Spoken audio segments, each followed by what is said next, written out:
O livro de Naum, olha, ele é curto, sabe? Mas é super intenso e vai direto ao ponto. O julgamento de uma superpotência. Hoje a gente vai desvendar essa profecia que fala sobre justiça divina, sobre o perigo do orgulho e o que é mais surpreendente, sobre esperança bem no meio do caos. E o alvo dessa profecia é Nínive. Agora, vale a pena pensar nela não só como uma capital antiga, mas como o verdadeiro epicentro de um império conhecido pela sua brutalidade. Era um símbolo de poder, de opressão, de violência. É contra esse gigante que a mensagem de Naum é proclamada. Então fica a pergunta: como é que um império que parecia invencível poderia cair? A primeira grande ideia de Naum é justamente esta: a justiça de Deus é inevitável. Não se trata de uma possibilidade, não, é uma certeza. A profecia deixa bem claro que nenhuma opressão dura para sempre. E aqui está o ponto central, o que torna essa mensagem tão poderosa. Existe uma certa tensão no caráter de Deus. De um lado, uma paciência imensa, uma misericórdia que dá chances, mas do outro lado, Naum é categórico, existe um limite. A maldade contínua, a arrogância, elas não são toleradas indefinidamente. Pode até parecer estranho, mas essa mensagem de juízo não é só sobre destruição. Para o povo que vivia sob o domínio de Nínive, essa profecia era uma lufada de esperança. Sabe, era a confirmação de que eles não tinham sido esquecidos e que a justiça finalmente chegaria, garantindo a vitória do bem. Isso, claro, nos coloca diante de um espelho. Quando a gente olha para as injustiças do nosso próprio tempo, a pergunta que Naum lança através dos séculos é: será que existe em nós essa mesma confiança de que a justiça vai chegar no tempo certo? É uma questão de fé e de paciência. Mas por que Nínive foi julgada com tanta severidade?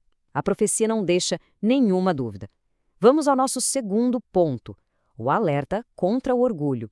Naum faz um diagnóstico muito preciso da cultura que levou aquele império à ruína. E olha, é um aviso que continua super atual. Dê uma olhada nesta lista.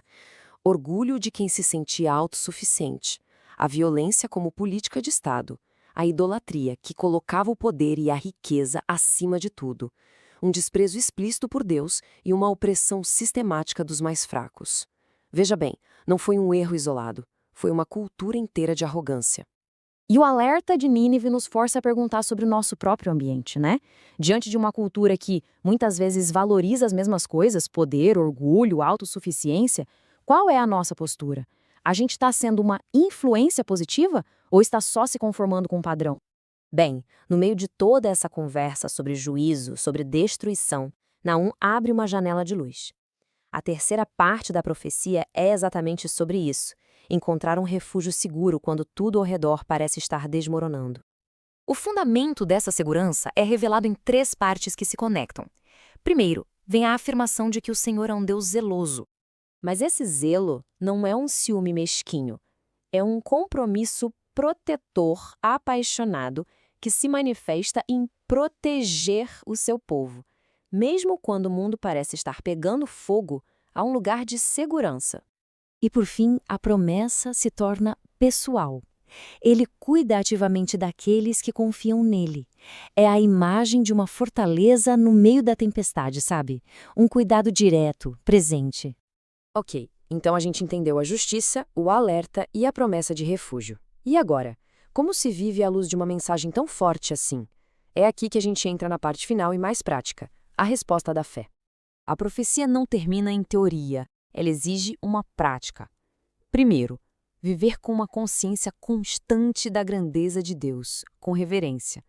Segundo, não é só esperar, é confiar ativamente na sua justiça, que não só pune, mas também restaura. E terceiro, canalizar essa confiança em serviço, se dedicando a construir algo que reflita os valores do reino, e não os de Nínive. E essa citação resume tudo de forma brilhante. A queda dos opressores não é o fim da história. O verdadeiro objetivo da justiça divina é trazer alívio, é restaurar a dignidade e a paz para quem foi esmagado. O juízo tem um propósito de cura. E assim, a profecia de Naum chega até nós hoje com uma pergunta final que é inevitável. Essa confiança no Deus que é, ao mesmo tempo, justo e refúgio, Será que isso é só uma ideia bonita ou é o motor que define as nossas ações, as nossas prioridades e a nossa esperança no dia a dia? É uma pergunta para a gente levar muito além destes minutos.